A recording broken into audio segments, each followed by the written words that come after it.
या हर्षवर्धन सकपाळचं करायचं काय?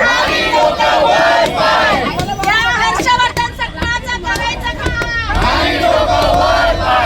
सुनेत्र वहिनी आगे बढ़ो, हम तुम्हारे साथ, अमर रहे अजित दादा अमर रहे. राष्ट्रवादी काँग्रेस पार्टीचा काँग्रेस पक्षाचा काय खाली डोकं वर पाय. के सम्मान में राष्ट्रवादी बजावणे. अमर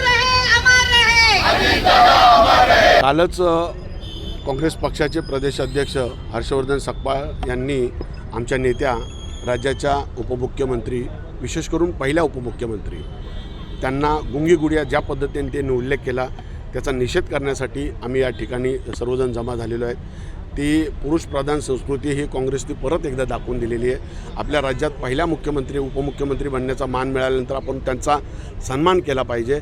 परंतु या काँग्रेसवाल्यांची करणी आणि कथनी ह्याच्यामधला फरक परत एकदा दिसून आलेला आहे. म्हणून त्यांचा निषेध करण्यासाठी आम्ही सर्व एंटायर राष्ट्रवादीची नवी मुंबईची टीम आहे ती इथं उपस्थित झालेली आहे आणि आम्ही जाहीर निषेध केलेला आहे. आमची तुमच्या माध्यमातून एकच विनंती सांगणार आहे, त्यांनी आदरणीय ताईसाहेबांची माफी मागितली पाहिजे. जर त्यांनी माफी नाही मागितली तर परत पुढच्या 8 दिवसांनी आम्ही या ठिकाणी सकपाळांचा पुतळा जाळू आणि त्याच्याही नंतर जर नाही झालं नंतर नवी मुंबईत कधी चुकून त्यांचा प्रवास ठरला दौरा ठरला तर आम्ही त्यांना रस्त्यावर फिरू देणार नाही एवढी तुम्हाला ग्वाही देतो. मुद्दा असा आहे की हर्षवर्धन सकपाळ साहेब हे मला वाटत नाही की राष्ट्रीय पक्ष असणाऱ्या त्या काँग्रेस पक्षाचे अध्यक्ष आहेत. कारण की त्यांचं अस्तित्व मुळातच उरलं नाही आणि महाराष्ट्रात तर बिलकुल नसल्यासारखं आहे. 4-2 मुंडके इकडे तिकडे फिरतात तेवढंच.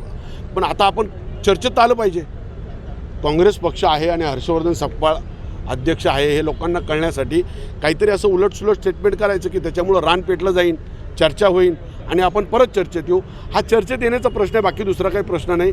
काय कन्स्ट्रक्टिव्ह त्यांनी काम केलं असेल, जनतेच्या विषयी त्यांनी विरोधी पक्ष म्हणून काय आंदोलन केलं असेल.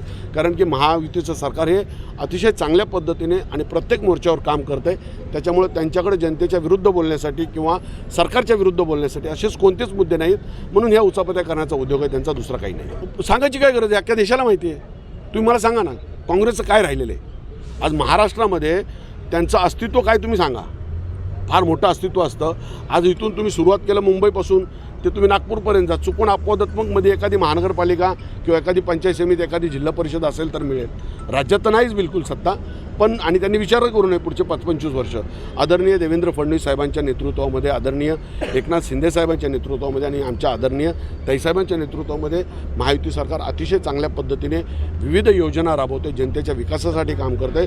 समाजातला शेवटचा घटक जो आहे त्याला कशा पद्धतीने सरकारच्या योजना मिळतील, सरकारचा लाभ मिळेल, सरकारचा आधार मिळेल अशा पद्धतीने ते काम करतात. ती फार मोठी गोष्ट आहे. हे तुम्हाला प्रकर्षाने लोकांना सामान्य जनतेपर्यंत जाऊन बघा. तुम्ही एवढं मोठं महाराष्ट्रामधून लोकांना दिसतंय, प्रत्येक विषयामध्ये यश मिळतंय. ते फार महत्त्वाचं आहे ना, कामाचीच पावती आहे ना ती. लेटेस्ट अपडेट्स और ताजा तरीन खबरों के लिए TV1 इंडिया लाइव को सब्सक्राइब कीजिए और नोटिफिकेशन पाने के लिए बेल आइकॉन को दबाना मत भूलिए।